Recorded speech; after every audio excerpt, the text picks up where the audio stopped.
I've got 3 problems with the Roth Conversion Ladder strategy. Hi, I'm financial planner Sean Mullaney. Let's discuss. So, the FIRE movement, very interested in early withdrawal strategies for early retirees. And why not, right? Everybody loves to build up nest eggs that you could then early retire on. But you need to be strategic when you're doing your drawdown. And there are a lot of questions out there about, hey, how do I do my drawdown so that it's tax efficient? One of the tactics that's gained a lot of popularity is something called a Roth Conversion Ladder. And I'll give you a basic framework for it, right? It's a 2-step process.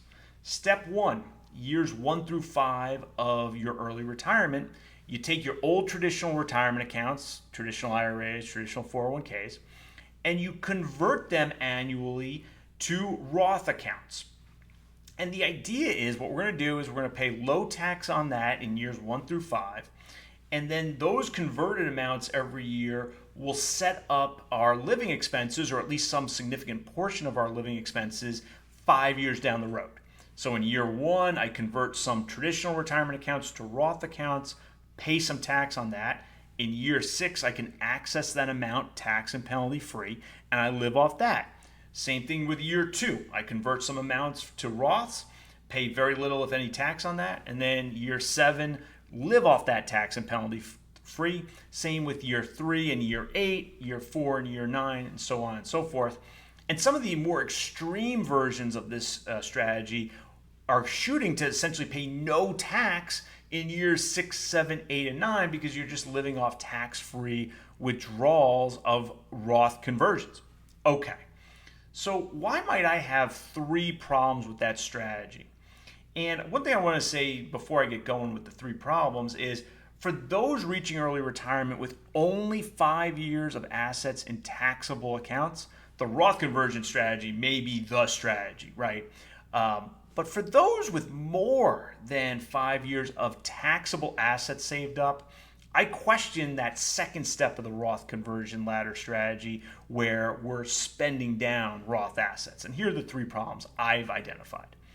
The first one is opportunity cost, right? When we spend down Roth accounts, we're spending down assets that otherwise enjoy tax-free growth, right? Why not spend taxable assets, right? We get to year 6 of early retirement. We get to year 7, year 8, and we still have taxable cash, taxable brokerage accounts. Generally speaking, my preference would be let's spend those things down because those things otherwise attract income tax, capital gains tax, dividend tax, interest income tax. Why don't we spend those things down and let our Roth accounts grow tax-free? Right? If we only have Roth accounts left, then we're probably going to have to spend that down. But if we otherwise have taxable assets still on our balance sheet, why are we spending down Roth accounts that otherwise enjoy tax-free growth? Why not spend down the taxable assets first? So that's the first problem I have with that Roth conversion ladder strategy, where the second step is spending down Roth assets in early retirement. Okay, my second concern with the Roth conversion ladder strategy is creditor protection. Different assets we own enjoy different levels of creditor protection under federal and state law. Here's what I can tell you. Taxable assets, brokerage accounts, bank accounts, savings accounts, those sorts of things, generally speaking, under federal and state law, enjoy very little, if any, creditor protection. But you know what does enjoy some significant creditor protection, some significant bankruptcy protection? Traditional 401ks, traditional IRAs, Roth IRAs. Now, these things vary and they can vary state to state, but at least from a bankruptcy perspective, Roth IRAs have creditor protection to certain degrees. In some states, many states in fact, Roth IRAs have very strong state law creditor protection, right? So in our early retirement, if we have a choice in year 6, year 7, year 8 of spending down taxable assets that have almost no creditor protection, or spending down Roth accounts that have varying degrees of significant creditor protection, why don't we spend down those assets that are not creditor protected? When we do that, we reduce those assets that creditors could potentially get if they ever sue us. And, oh, by the way, we have another benefit. If we let the Roth assets grow, we're growing creditor protected assets. We may be giving ourselves more creditor protection. If those Roth assets can grow, they may get even more creditor protection just under the way the rules work.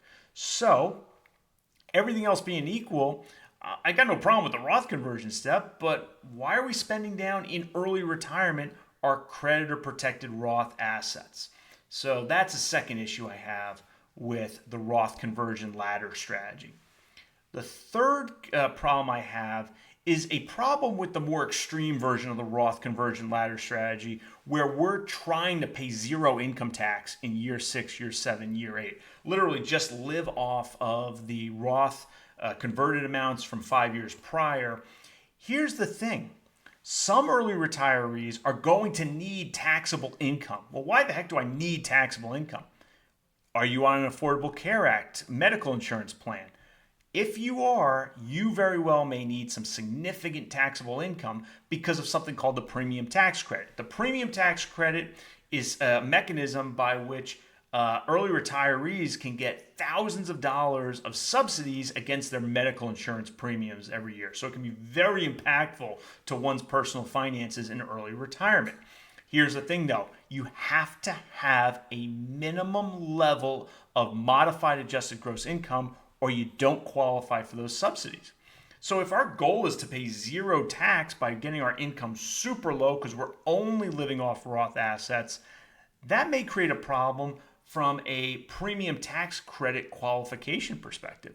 In fact, a family of 4 in my state, California, in 2023 is going to need to report over 40,000, depending on the inflation adjustments, over 40,000 of modified adjusted gross income in order to qualify for a premium tax credit for an ACA plan.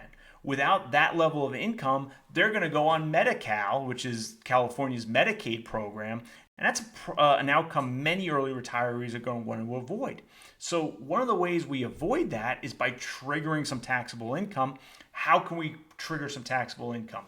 One way is by doing capital gains. So we sell taxable assets, incur some capital gains, and we live off those assets in early retirement, and we put that on our tax return. And then we can also do Roth conversions, right? So I question this goal of getting to no federal income tax paid in early retirement if we're going to be on an Affordable Care Act plan particularly, right?